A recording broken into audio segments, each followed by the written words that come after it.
ಇವತ್ತು ಬಕ್ರೀದ್ ಹಬ್ಬದ ದಿನ ಇವತ್ತು ನಮ್ಮ ಕರ್ನಾಟಕದಲ್ಲಿ ಟಗರ್ನ ಬಲಿ ಕೊಡ್ಲಿಕ್ಕೆ ಹೊರಟಿದೆ ಕಾಂಗ್ರೆಸ್ ಹೈಕಮಾಂಡ್.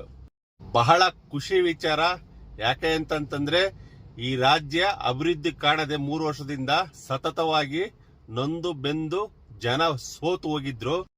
ಇವತ್ತು ಆ ಟಗರು ಕೆಳಗಡೆ ಇಳಿತಾ ಇದೆ ಅಂತ ಹೇಳ್ಬಿಟ್ಟು ನನಗೆ ವಿಷಯ ಕೇಳಿದಾಗ ಬಹಳ ಬಹಳ ಹಾಲು ಕುಡಿದಷ್ಟು ಆನಂದ ನನಗೆ ಆಯ್ತು. ಯಾಕೆ ಅಂತಂತಂದ್ರೆ ಇವತ್ತು ರಾಯರ ವಾರ ಬೇರೆ, ಗುರುವಾರ ದಿನ ಒಳ್ಳೆ ದಿನ.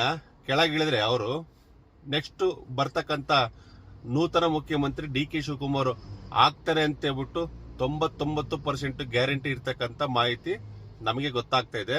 ಆಗ್ಲಿ ಒಳ್ಳೇದಾಗ್ಲಿ. ಅವರಾದ್ರೂ ಅಟ್ಲೀಸ್ಟ್ ನಮ್ಮ ಹಿಂದೂಗಳ ಭಾವನೆಗಳು, ಪೂಜೆಗಳು, ಪುರಸ್ಕಾರಗಳು, ಅಟ್ಲೀಸ್ಟ್ ಕುಂಕುಮನಾದ್ರೂ ಇಟ್ಟು ಏನೋ ಒಂದು ಒಳ್ಳೆ ರೀತಿಯಲ್ಲಾದ್ರೂ ನೋಡ್ತಾರೆ DK ಶಿವಕುಮಾರ್.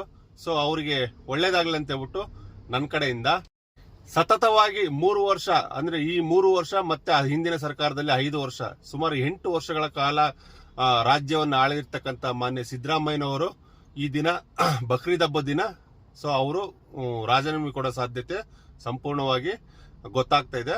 ಸೊ ಅವರು 8 ವರ್ಷದಿಂದ ಅವರ ಸರ್ಕಾರ ನಡೆಸಿರ್ತಕ್ಕಂಥ ಈ ಕರ್ನಾಟಕದಲ್ಲಿ ಸೊ ಅವರ ಅಭಿವೃದ್ಧಿ ಏನಾದ್ರೂ ನಮಗೆ ಗೊತ್ತಾಗ್ಬೇಕಂತಂದ್ರೆ ಅವರ ಅಭಿವೃದ್ಧಿ 100ರಲ್ಲಿ 10% ಅಷ್ಟೇ. ಇನ್ನು 90% ಅವರು ಅಭಿವೃದ್ಧಿ ಮಾಡ್ಲಿಕ್ಕೆ ಸಾಧ್ಯವೇ ಆಗಲಿಲ್ಲ.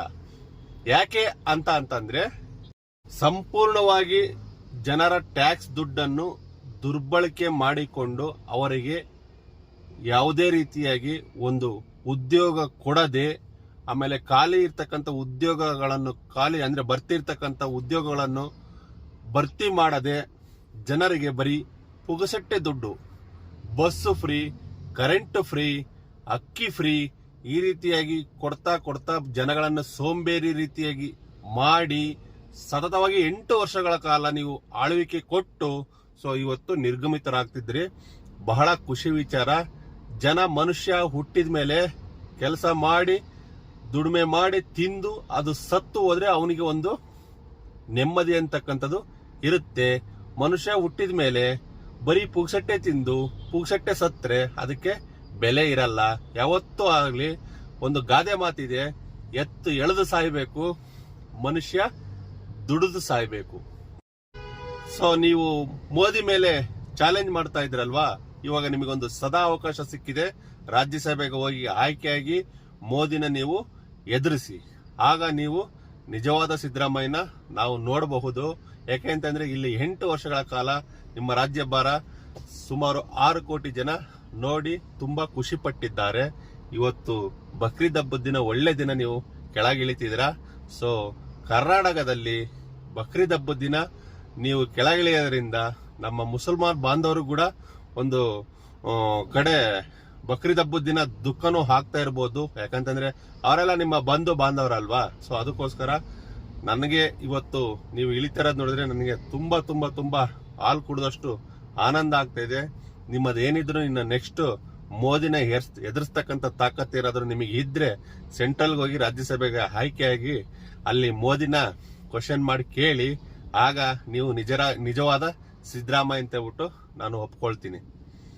ಪ್ರತಿ ಕ್ಷೇತ್ರದಲ್ಲೂ ಸಾವಿರಾರು ಕೋಟಿ ಅನುದಾನ ಬರ್ತಕ್ಕಂಥ MLAಗಳಿಗೆ ಇವತ್ತು ಇವರ 8 ವರ್ಷ ಅಂದ್ರೆ ಸುಮಾರು ಬಿಟ್ಟಿ ಭಾಗ್ಯಗಳನ್ನು ಕೊಟ್ಟು 8 ವರ್ಷ ಖಜಾನೆ ಖಾಲಿ ಮಾಡಿರ್ತಕ್ಕಂಥ ಅಭಿವೃದ್ಧಿನೇ ಕಾಣದಂತ ಕರ್ನಾಟಕ ಸರ್ಕಾರ ಸೊ ಸುಮಾರು 250 ಚಿಲ್ಲರೆ MLAಗಳಿಗೆ ಕೇವಲ ಬರೀ ಒಂದು 100, 150, 200 ಕೋಟಿ ಒಳಗಡೆ ಅನುದಾನ ಬಿಡುಗಡೆ ಮಾಡಿ ಅವರಿಗೆ ಸಮಾಧಾನ ಮಾಡಿ ಎಲ್ಲಾ ದುಡ್ಡನ್ನು ಗ್ಯಾರಂಟಿಗಳಿಗೆ ತಳ್ಳಿ ರಾಜ್ಯನ ಅಭಿವೃದ್ಧಿ ಮಾಡಕ್ಕೆ ಆಗದೇ ರೀತಿಯಾಗಿ ಮಾಡಿ ಕರ್ನಾಟಕದಲ್ಲಿ ಅತಿ ಹೆಚ್ಚು ಸಾಲ ಮಾಡಿ ಹೋಗಿರ್ತಕ್ಕಂಥ ಸಿದ್ದರಾಮಯ್ಯಗೆ ನನ್ನ ಕಡೆಯಿಂದ ದಯವಿಟ್ಟು ಹೃತ್ಪೂರ್ವಕ ವಂದನೆಗಳು. ದಯವಿಟ್ಟು ಆದಷ್ಟು ರಾಜೀನಾಮೆ ಬೇಗ ಸಲ್ಲಿಸಿ ಹೋಗ್ಬಿಡಿ. ಮನುಷ್ಯನಿಗೆ ಅಧಿಕಾರ ಯಾವತ್ತೂ ಶಾಶ್ವತವಲ್ಲ. ಮೇಲಿದ್ದನೆ ಕೆಳಗ್ ಬರಬೇಕು, ಕೆಳಗಿದ್ದನು ಮೇಲೆ ಹೋಗ್ಲೇಬೇಕು. ನಾನು ಎಂದು ಮೆರೆಯಬೇಡ ಮನುಜ, ನಾನು ಎಂಬುದು ಇದು ರಾಜ್ಕುಮಾರ್ ಅವತ್ತೇ ಹೇಳಿದರೆ. ಸೊ ಯಾವತ್ತೂ ಅಧಿಕಾರ ಶಾಶ್ವತ ಅಲ್ಲ. ನೀವು ಮಾಡಿರ್ತಕ್ಕಂಥ ಕೆಲಸಗಳು ಶಾಶ್ವತವಾಗಿ ಇದ್ರೆ ಅದು ಜನ ನೆನೆಸ್ತಾರೆ. ನೀವು ಮಾಡಿರ್ತಕ್ಕಂಥ ಕೆಲಸಗಳು ಕೆಲವು ಬೆರಳೆಣಿಕೆಯಷ್ಟು ಮಾತ್ರ ಇದಾವೆ. ಆದ್ರೆ ಇನ್ನು 90% ಕೆಲಸ ನಿಮ್ ಕೈಲಿ ಸಾಧ್ಯವೇ ಅಭಿವೃದ್ಧಿ ಕಾಣದೆ ಸಾಧ್ಯವೇ ಕೆಳಗಡೆ ಇಳಿತಾ ಇದ್ದೀರ. ಎಲ್ಲಿಂದ ಪ್ರಿಂಟ್ ಮಾಡ್ಲಿ ದುಡ್ಡು ಅಂತ ಹೇಳ್ಬಿಟ್ಟು ಕೇಳ್ತಾ ಇದ್ರಲ್ಲ ವಿಧಾನಸೌಧದಲ್ಲಿ, ಈಗ ಎಲ್ಲಿಂದ ತರ್ತಾರೆ ದುಡ್ಡು? ನೆಕ್ಸ್ಟ್ ಬರ ಮುಖ್ಯಮಂತ್ರಿ ಅವರಿಗೆ ಜನ ಕ್ವಶನ್ ಮಾಡ್ತಾರಲ್ವಾ. ಸೊ ಅದಕ್ಕೋಸ್ಕರನೇ ನೀವು ಸುಮಾರು ಹೈಯೆಸ್ಟ್ ದೇವರಾಜ ಅರಸುಗಿಂತನೂ ನೀವು ಹೈಯೆಸ್ಟ್ ಬಜೆಟ್ ಮಂಡನೆ ಮಾಡಿರ್ತಕ್ಕಂಥ ವ್ಯಕ್ತಿ. ನಿಮ್ಮನ್ನ ಜನ ಬಹಳ ಅದ್ಭುತವಾಗಿ 8 ವರ್ಷಗಳ ಕಾಲ ಕೈ ಹಿಡಿದರೆ ಅದೊಂದು ಖುಷಿ ವಿಚಾರ. ನೆಕ್ಸ್ಟ್ ಇನ್ನ ಕೇವಲ 2 ವರ್ಷ ಇರೋದು ಏನು ನಿಮ್ಮ ಸರ್ಕಾರ ಅವಧಿ. ಆಮೇಲೆ ಸಂಪೂರ್ಣವಾಗಿ ಕರ್ನಾಟಕದ ಚಿತ್ರಣ ಬದಲಾಗುತ್ತೆ. ಭಾರತ ದೇಶದಲ್ಲಿ ಸುಮಾರು 22 ಕಡೆ NDA ಸರ್ಕಾರ, ಟೋಟಲ್ 22 ಕಡೆ NDA ಸರ್ಕಾರ ನಡೀತಾ ಇದೆ. ಇನ್ನು ನೆಕ್ಸ್ಟ್ ಹೊಸದಾಗಿ 23ನೇ ಕ್ಷೇತ್ರ ಸೇರ್ಕೋಬಹುದಂತ ಹೇಳ್ಬಿಟ್ಟು 100ಕ್ಕೆ 100% ಗ್ಯಾರಂಟಿ. ನಿಮ್ಮದು ಏನಿದ್ರು ನೆಕ್ಸ್ಟ್ ಕರ್ನಾಟಕ ಮುಕ್ತ, ಕಾಂಗ್ರೆಸ್ ಮುಕ್ತ ಗೌರ್ಮೆಂಟ್ ಆಯ್ತು ಅಂತಂದ್ರೆ ನೆಕ್ಸ್ಟ್ ನೀವು ಆರಾಮಾಗಿ ರೆಸ್ಟ್ ಮಾಡಬಹುದು. ಟಿವಿಯಲ್ಲಿ ರಾಜಕೀಯ ಹೇಗೆ ನಡೆಯುತ್ತಂತ ಹೇಳ್ಬಿಟ್ಟು ಟಿವಿ ಮುಖಾಂತರ ನೀವು ಕೂತ್ಕೊಂಡು ತಿಳ್ಕೋಬಹುದು. ಅಧಿಕಾರ ಇಲ್ಲದಾಗ ಮನುಷ್ಯ ಹೇಗಿರ್ತಾನೆ, ಅಧಿಕಾರ ಇದ್ದಾಗ ಮನುಷ್ಯ ಹೇಗಿರ್ತಾನೆ ಅನ್ನೋದಕ್ಕೆ ಸಾಕ್ಷಿ ಈಗ ನಮ್ಮ ಕರ್ನಾಟಕದಲ್ಲಿ ಸಿದ್ದರಾಮಯ್ಯವರ ಮುಖದಲ್ಲಿ ನೋಡಿದ್ರೆ ಗೊತ್ತಾಗೋಗ್ಬಿಡುತ್ತೆ. ಸೊ ಅವರ ಮುಖ ಎಷ್ಟು ನಗುಮುಖ ಇರ್ತಿತ್ತು ಅಧಿಕಾರದಲ್ಲಿ ಇದ್ದಾಗ. ಈಗ ಅಧಿಕಾರ ಹೋಗ್ತಾ ಇದೆ ಅಂತ ಅಂದಾಗ ಅವರ ಮುಖ ಬಾಡಿ ಹೋಗ್ಬಿಟ್ಟಿದೆ. ಬಾಡಿ ಹೋದ ಬಳ್ಳಿಯಾಗಿ ಅಂತ ಹೇಳ್ಬಿಟ್ಟು ಹೇಳ್ತಾರಲ್ಲ, ಸೊ ಬಾಡಿ ಹೋಗ್ಬಿಟ್ಟಿದೆ. ನನಗಂತೂ ಅವ್ರ ಮುಖ ನೋಡ್ಲಿಕ್ಕೇನೆ ಬಹಳ ಖುಷಿ ಆಗುತ್ತೆ. ಯಾಕೆ ಹೇಳಿ, ಅವರು ರಾಜೀನಾಮೆ ಕೊಡ್ತಾ ಇದಾರಲ್ವಾ. ಸೊ ಅದಕ್ಕೋಸ್ಕರ ನೀವು ಸರ್ಕಾರದಲ್ಲಿ ಇದ್ದಾಗ ಎಷ್ಟೋ ಯುವಕರಿಗೆ ಕೆಲಸಗಳನ್ನು ಕೊಡಬಹುದಾಗಿತ್ತು, ಎಷ್ಟೋ ಲಕ್ಷಾಂತರ ಹುದ್ದೆಗಳನ್ನು ಭರ್ತಿ ಮಾಡಬಹುದಾಗಿತ್ತು. ಈ ಯುವ ಪೀಳಿಗೆ ಜನಗಳು, ಈಗ ಬರ್ತಕ್ಕಂಥ ಹುಡುಗರು ಓದಿ ಓದಿ ಓದಿ ಓದಿ ಅಂತ ಬಿಟ್ಟು ತಾವೇ ಹೇಳಿ ಅವರನ್ನ ನಿರುದ್ಯೋಗಿಗಳನ್ನಾಗಿ ಮಾಡಿ ತಾವು ಈಗ ಕೆಳಗಡೆ ಇಳಿತಿದ್ರ.